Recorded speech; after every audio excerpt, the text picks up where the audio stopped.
Narsampet division Warangal జిల్లా senior నాయకులు నల్లా మనోహర్ రెడ్డి, వెంకట నారాయణ గౌడ్, మత్సగా నర్సయ్య గౌడ్, భువన, యువరాజ్ తదితరులు పాల్గొన్నారు.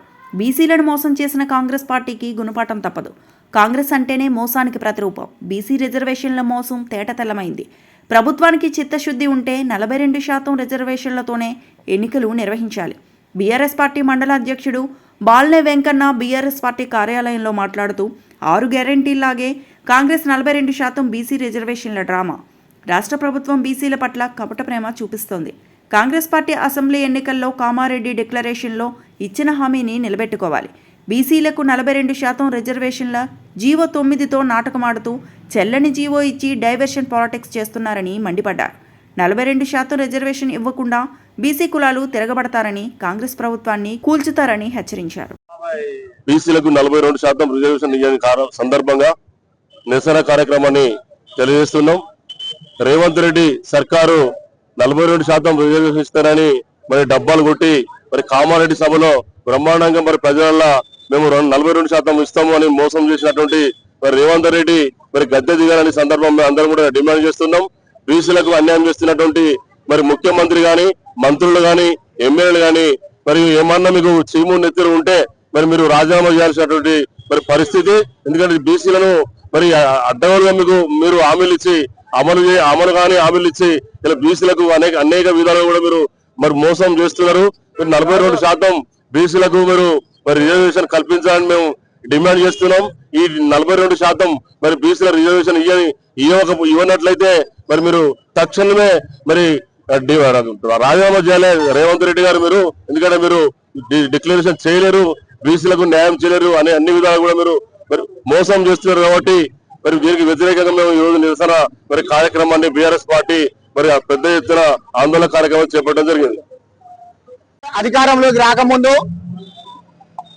రాహుల్ గాంధీని కామారెడ్డి సభకు తీసుకొచ్చి మేము అధికారంలోకి వస్తే ఈ రాష్ట్రంలో ఉన్నటువంటి బీసీలకి 42% రిజర్వేషన్ ను అమలు చేస్తామని చెప్పేసి డిక్లరేషన్ పేరుతో ఎన్నికల మేనిఫెస్టోలో పెట్టి అధికారంలోకి వచ్చినటువంటి కాంగ్రెస్ ప్రభుత్వం ఇప్పటికీ 22 నెలలు గడిచిన తర్వాత ఏదో తూతు మంత్రంగా ఈ ప్రభుత్వ ముఖ్యమంత్రి కానీ మంత్రులకు కానీ తెలుసు తీసుకొచ్చి ఇవాళ బీసీలను మోసం చేసింది. కాబట్టి అప్పటికే గవర్నర్ కు ఫైల్ పంపిస్తే తిరిగి వాపసు పంపినా కూడా ఇది కాదు అని తెలిసినప్పటికీ కూడా జీవో నెంబర్ 9 రిలీజ్ చేసి ఎన్నికల నోటిఫికేషన్ పోవడం అనేటువంటిది బీసీలకి మరోసారి మోసం చేయడమే.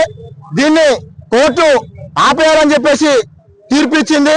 కానీ ఇప్పటికీ బీసీలు శాంతియుతంగా ప్రభుత్వం మీద నమ్మకంతో ఉండరు. ఇప్పటికీ కోర్టు తీర్పుతోనే ఇది బయటపడ్డది. కాబట్టి బీసీలంతా ఐక్యమై రోడ్డుకు వచ్చారు. ఎన్నికల మేనిఫెస్టోలో పెట్టినటువంటి డిక్లరేషన్ ఏదైతే ఉన్నదో అది తక్షణం అమలు చేయాలి.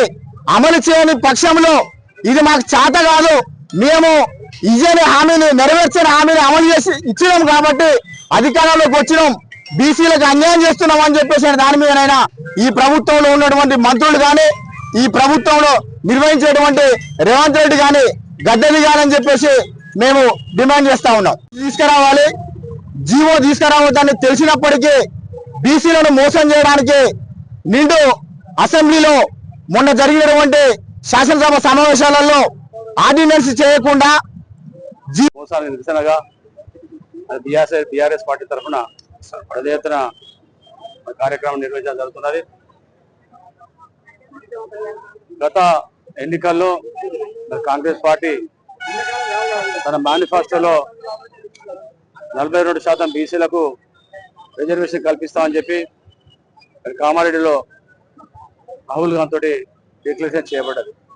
ఇదే కాకుండా అనేక డిక్లరేషన్లు వాళ్ళు ఎన్నికల ముందు చెప్పారు, కానీ ఎన్నికల తర్వాత అన్ని కూడా ఈరోజు ఈ మధ్యలో బీసీ సంఘాలన్నీ ఐకమత్యం అవుతున్నాయని చెప్పి ఈ క్రెడిట్ మనమే దక్కించుకోవాలని చెప్పి మరి తొందరపాటు నిర్ణయంతో వారందరూ కూడా తెలుసు ఈ రాజ్యాంగ పరిధిలోనే మరి అన్ని కూడా సమస్యలు పరిష్కారం కావాలని తెలిసి కూడా కేవలం ఎన్నికలు ప్లస్ అందరూ కూడా సంఘటితం అవుతున్నారు, ఈ క్రెడిట్ మనం దక్కించుకోవాలి అనే ఉద్దేశంతో తొందరపాటు చేసిన జియో తోటి ఈరోజు మళ్ళీ బీసీలందరూ కూడా మోసం చేయడం జరిగింది.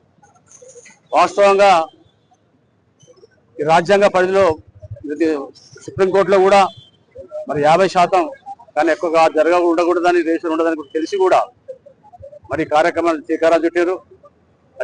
జీవో తీసుకొస్తే కాదు, అది చట్టం కావాలి. చట్టం కాకుండా కోర్టులో నిలబడే సంగతి కూడా తెలిసి ఈరోజు బీసీలంతా కూడా మోసం చేయడం జరిగింది.